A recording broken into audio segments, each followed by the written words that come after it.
Nahuli ang pagdanakaw ng 4 na sospek sa isang tindahan ng ukay-ukay sa Lagro, Quezon City.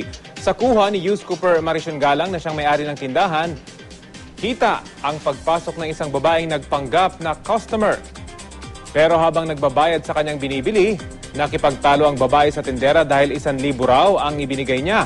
Gayong 100 piso lang daw ang binayad ng babae ayon sa tindera. Sinamantala naman ng iba pang kasabwat na babae ang pagiging abala ng tindera. Kita sa CCTV ang isa niyang kasabwat na lalaki na ipinasok sa ilalim ng kanyang damit ang ilang pang paninda. Ayon sa Youth Cooper, napablatter na raw niya ang insidente.